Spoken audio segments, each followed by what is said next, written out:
की library.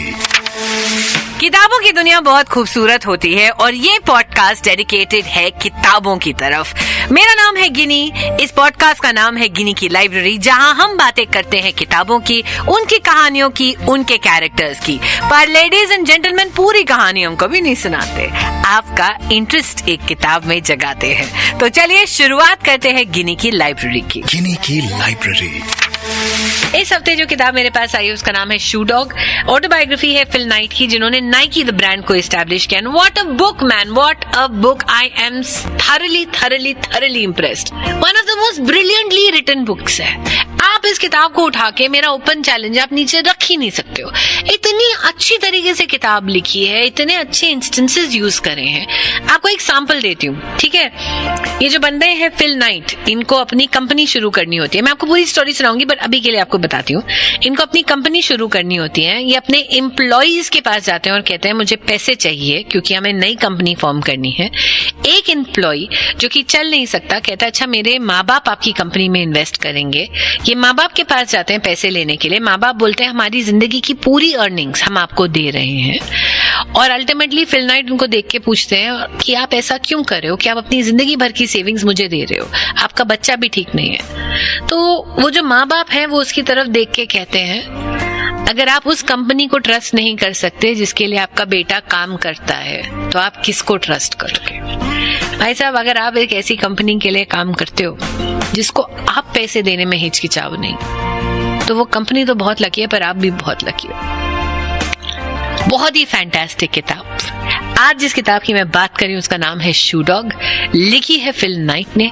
It's an autobiography and it is brilliant. 1962 से कहानी शुरू होती है जब एक लड़का अपने डैड के पास जाता है और कहता है कि मेरे पास ना यूनिवर्सिटी में एक आइडिया था, मुझे जूतों के बारे में कुछ करना है, मुझे एंटरप्रेन्योरशिप करनी है, मुझे कुछ करना है अपनी लाइफ में, मुझे नॉर्मल नौकरी नहीं करनी है यार, 9 to 5 वाली। तेरी और मेरी कहानी है। 1962 में भी लोगों की यही कहानी होती थी।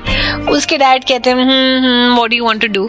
तो इस लड़के को पता होता है, इसका नाम है फिल नाइट, इसको पता होता है कि ये एक रनर होता है, एक रेसर होता है, एक रन करता है, एंड इसको जूतों से बड़ी मोहब्बत होती है। तो ही सेज कि यार मुझे ना जूतों के साथ कुछ करना है, जूतों के साथ कुछ करना है। ये 1962 की दुनिया है, बहुत ज्यादा ग्लोबलाइज नहीं हुआ था, सब कुछ अलग अलग जगहों पे सीमित था। इससे पता चलता है एक जापानीज ब्रांड के बारे में, ओनित्सुका टाइगर्स, ठीक है, जिसको अक्षय कुमार पहनते थे, बड़ा फेमस किया था, पीले जूते। मुझे नहीं पता था कि ओनित्सुका टाइगर्स इतने पुराना ब्रांड है, बट खैर ओनित्सुका टाइगर्स के बारे में से पता चलता है, जो कि एक जापानीज ब्रांड है और जिसने अमेरिका में अभी तक एंट्री नहीं ली है। ये लड़का जो कि एक फ्रेश ग्रेजुएट होता है, जिसके पास कोई आइडिया नहीं होता, ये जाता है जापान में, पहले अपना वर्ल्ड टूर प्लान करता है, अपने मॉम डैड को मनाता है, और फिर जब जापान जाता है तो ओनित्सुका के स्टोर्स पे जाता है, उनके मैनेजर से मिलता है और उनको कहता है कि देखो ओनित्सुका के जूते अमेरिका में आने चाहिए और मैं उनको लेकर आऊंगा। लड़के में कॉन्फिडेंस फुल है, ठीक है, जबकि टेक्निकली जब अपने आप को डिस्क्राइब करते हैं, बड़ा शाय इंसान डिस्क्राइब करते हैं। अलग अलग नौकरियों पे जब जाते हैं तो he is not very good at talking, पर जब जूतों की बात करते हैं, बिकॉज ये उनका पैशन होता है, तो ही डिसाइड्स कि भाई साहब यही है, and he convinces a factory which is called Onitsuka Tigers, जो कि उस समय जापान में होती है, कि भाई साहब आप अपने जूते हमें अमेरिका में सप्लाई करो, मैं आपका डिस्ट्रीब्यूटर बनूंगा। और वो फैक्ट्री उसको ये दे देती है। Now this man is very happy and very satisfied. इसको डिस्ट्रीब्यूटरशिप मिल चुकी है ओनित्सुका की। ये जितने लोगों को एम्प्लॉय कर रहा है वो टिपिकल सेल्स वाले नहीं होते हैं। इनमें से एक कोच है, इनमें से कुछ रनर्स हैं, कुछ ऐसे लोग हैं जिन्होंने काम किया हुआ है, and they all make it a point in life कि भैया हमें ओनित्सुका के जूते जितने ज्यादा लोगों को हम बेच सकते हैं उतनों को बेचने हैं। ये सिर्फ जूते नहीं बेच रहे हैं, ये रियलाइज करते हैं कि जापान में जिस तरह से जूते मैन्युफैक्चर किए जाते हैं और अमेरिका में जिस तरह के जूते चाहिए होंगे वो बहुत डिफरेंट है। तो ये डिजाइन पैटर्न्स, ये किस तरह से जूतों की ग्रिप बेहतर होगी, किस तरह से सोल होगा। I know it sounds so strange, you know, I wasn't interested in any of these things, except जिस हिसाब से फिल नाइट ने इस पूरे प्रोसेस को किताब में डिस्कस करा है ना, you just want to know more. मतलब मैं मजाक नहीं कर रही हूँ, मैंने अपने 2 अलग अलग ब्रांड्स के जूतों को उठाकर पीछे देखा कि जो नीचे जो एरिया होता है उसमें कौन से स्ट्राइप्स बने होते हैं, कैसे ग्रिप बनाई होती है, क्या कुशनिंग होती है, कैसे सोल करी जाती है। आपको ये कहानी इतना इंट्रीग करेगी because he is written it in such an interesting manner. ठीक है, तो अब ओनित्सुका ये बेच रहे हैं, ये बहुत सारे ऑर्डर्स ले रहे हैं, किस तरीके से ये बैंक्स को अप्रोच करते हैं, किस तरीके से अपना ऑफिस खरीदते हैं, all of that is happening. और सडन इनको एक दिन पता चलता है कि ओनित्सुका को ऐसा लग रहा है कि उनको और डिस्ट्रीब्यूटर्स चाहिए. और ओनित्सुका में एक आदमी है जिनको ये ज्यादा पसंद नहीं करते, वो आदमी इनको ज्यादा पसंद नहीं करता. वो अब अमेरिका आ रहा है अलग अलग डिस्ट्रीब्यूटर्स से मिलने.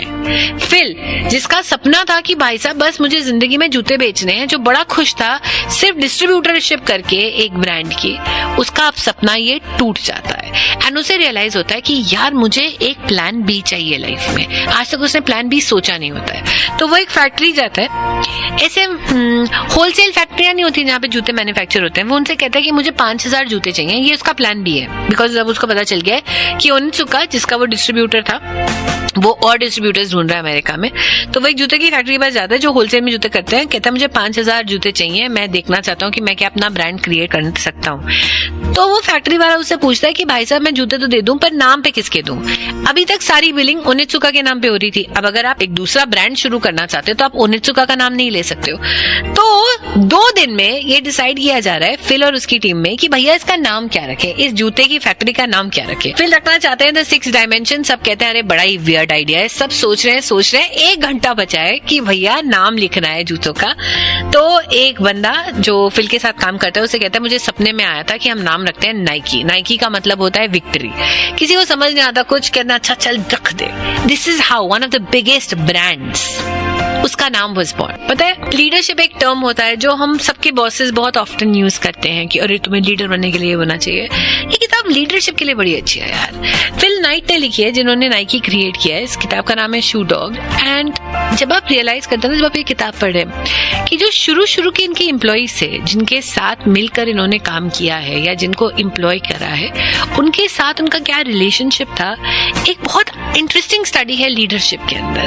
Like there was this guy, he says कि वो बंदा मुझसे दिन में 10 चिट्ठियां लिखता था और मैं कभी उसे जवाब नहीं देता था. और उसको कई बार ये लगता था कि मैं बहुत रूड हूं, पर मैं नहीं चाहता था कि मैं इंटरफेयर करूं उसके काम में. उसे जो चाहिए मैं उसे दे देता था. अगर उसे जूते चाहिए मैं दे देता था, उसे ब्रांड चाहिए मैं दे देता था, उसे पैसे चाहिए तो मैं दे देता था. पर जब आप काम कर रहे हो मुझे उसके ऊपर विश्वास होना चाहिए कि वो जिस तरह से करेगा that is going to be the best. जिस हिसाब से इनकी कंपनी के अंदर शुरू में डेमोक्रेसी थी कि कोई भी कुछ भी बता सकता है. I think that whole study of leadership is very interesting. I think एक इंसान में कितना पैशन हो सकता है ये आपको ये किताब दिखाती है. क्योंकि फिर बार इस किताब में बताते हैं कि वो कितने शाय हैं नॉर्मली लोगों से बात करने के लिए, पर जब अपने जूते बेच रहे होते हैं भाई सब इंसान ही बदल जाते हैं. तो I think that ability to do something जिसमें आपको इंटरेस्ट है, आई थिंक अगर आपको वो मिल जाए ना एक बार जिंदगी में, तो आपको सक्सेसफुल होने से कोई नहीं रोक सकता. जल्द ही आऊंगी एक और कहानी, एक और किताब के साथ. सुनते रहें गिनी की लाइब्रेरी. गिनी की लाइब्रेरी.